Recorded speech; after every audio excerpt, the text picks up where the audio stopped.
Florida State stays red hot on the transfer portal trail.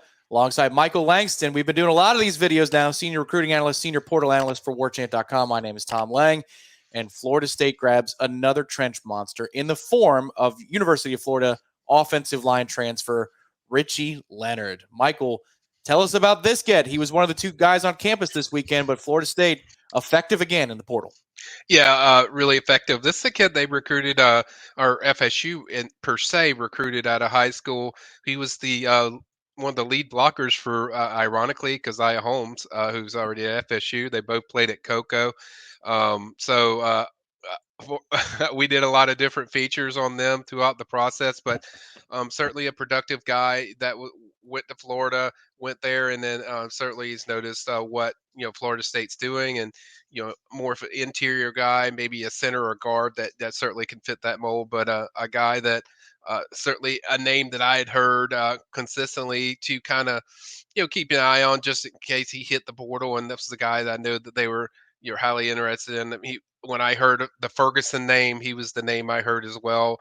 If he did pop in, and certainly FSU got it done. There's a lot of certainly relationships as far as like him to FSU, maybe not per se to Mike Norvell, but just in general to FSU. I think he certainly has noticed what in my opinion of what Alex has done. Certainly the offense line. No thanks to you, NCA, but whatever. They got another one, so take that. But no, I think it's a really good talent, and certainly a guy that's been productive that will certainly beast up their offense line even more. Even with what they have returning. I mean, Michael, you're looking at it. I'm seeing it on the screen here 6'2, 320. Florida lists him about the same on their official website. They got to take him down now because he's not a Gator anymore. But Yeah.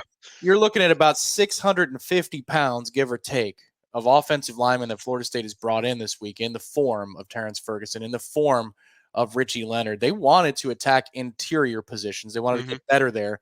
These are both linemen. Let me group them together. But Ferguson and Leonard, both guys that can play the interior for Florida State this upcoming season. Would you agree?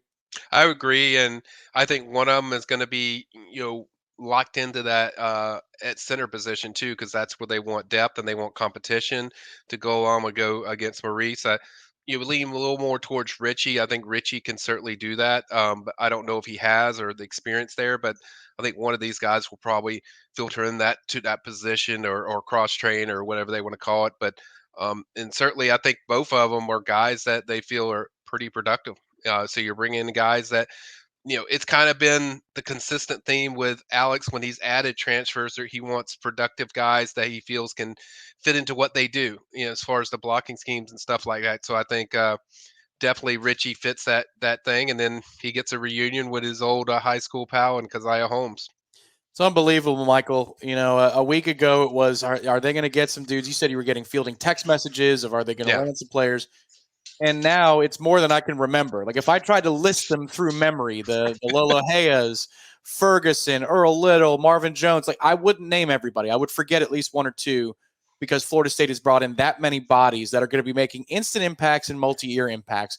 Just in terms of the offensive line, I'll ask you this last question. Do you believe that Ferguson and Leonard are immediate solutions, starting type players for Florida State this upcoming year, multi-year solutions, development guys, somewhere in between, depth players? How do you think that Florida State addressed the offensive line issue this week? I think there'll be impact as far as in the two deep. I don't know if I'm going to go out and be on the limb and say, hey, they'll start, but I think they'll be impactful guys into the rotation of what they do. But I think they're guys that they were carefully considered throughout the process of if these guys entered, that these are guys that we've studied. Because let's face it, we know these coaches around the country are studying film on guys just in case they enter the portal. Say, hey, this is a possibility, and I think these two guys kind of fit that criterion. And Alex and even Norvell, with all these additions, they're very calculated and they're very patient to what they're looking for, and they're not going to rush to just jump on a guy unless the staff is sold on it. And I think these are two guys that they were definitely sold on, and certainly definitely should help them. All right, an unfair question, Michael. I know this is unfair, and I'm sorry in advance. But Okay. when a coach leaves, retires, leaves an institution, there's a window in the portal that opens up for 30 days where Hmm. players can enter the portal from the institution where the coach left, which means that at Alabama, that window is open. Yep. And at the taping of this video, I'm assuming Washington is going to be in a similar position. Right. So Florida State has already had a wish list and they've hit a lot of guys, and there's a spring window too. But could you foresee Florida State getting aggressive with either the Alabama roster or the Washington roster, or is it too early to tell?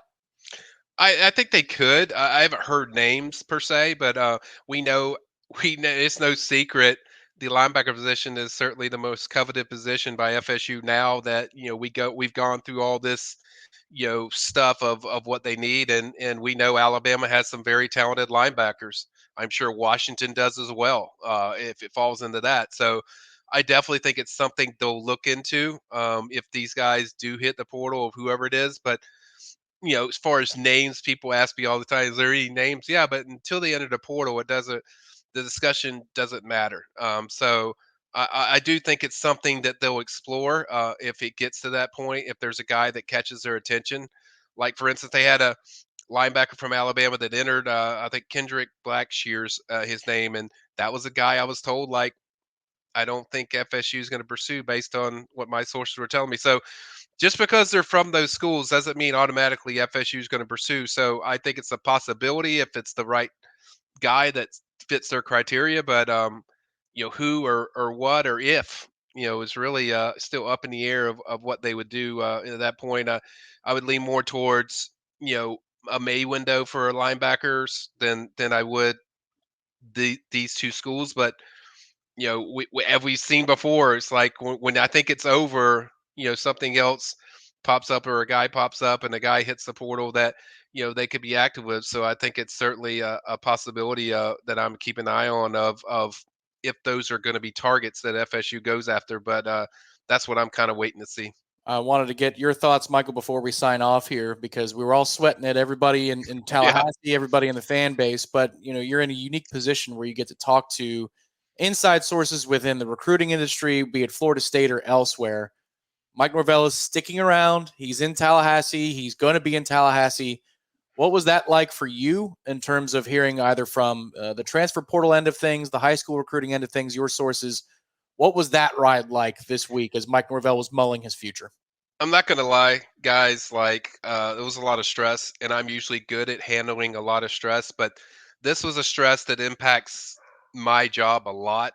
If Mike wasn't there, you're talking about hitting up portal kids that are already enrolled. You're talking about hitting up kids that are in the 2024 class. So it would have been really rough, a rough patch. But I think it's been pretty hectic and chaotic, just like it has, I'm sure, for Gene and I, that have done an incredible job reporting on the latest of what's happening. But I think it was a lot of tension and intense moments of people like what's going to happen. Even I got a lot of texts from high school coaches like, what's going on? Because I mean, they really, I cannot stress this enough. The high school coaches around the state of Florida and even a lot in Georgia, they think very highly of Mike. Like Mike is very, very highly respected because of what their product has become. So they were very interested to see because a lot of these guys were going to have their kids on campus. Either they're committed to FSU's program, enrolled, or 2025, 2026, where they were getting ready to take visits there. So it was a very tense moment for I think a lot of people, not just those people in the more athletic center, but it was people that that the recruitment impacted. Got calls from people that were either connected in some way to the guys that are already enrolled. Even some of the relationships I built with the portal prospects, it was kind of like they were also just concerned. So it was just as chaotic on the recruiting end, and certainly I would be lying if I said I wasn't somewhat stressed of what's going to happen because it's a lot of variables if it did happen. Fortunately, we don't have to worry about that, and Yeah. certainly Michael Alford got kind of the ball rolling with little clues here and there, but and then Mike officially made it official. But it was some very tense moments, and you felt like really, they're going to have to start this over again. Like, this is a Yeah. real possibility. Like when it immediately came out that Saban retired, that's the immediate thought I had. Like, other people were like, "No, they're going to choose the SEC guy." My first impression was Mike's really hot right now, and I could see them going after a guy like Mike. So certainly massive news that that he is going to be there for the foreseeable future. And but yes, there was a lot of tense moments, Tom. There's no question. Man, there is an alternate universe, Michael, where you're in your office right now. I'm in my office, and we're doing a video about Florida State kids leaving left and right. But we Hmm. don't live in that universe. We live in a universe where the news is good. Hit the like button underneath the video. Subscribe to Warchant TV. Florida State adds to its 2024 portal haul, this time in the form of offensive lineman Richie Leonard. For more developments, there's another visitor on campus this weekend. I wonder what school he went to. It's almost like Florida State and Alabama have been locked in a lot of things this weekend. For more information, head over to warchant.com. Michael's insights on the premium recruiting board, and hit subscribe to this channel because I'm sure we'll be talking to you soon right here on Warchant TV. He's Michael. I'm Tom. Talk to you next time.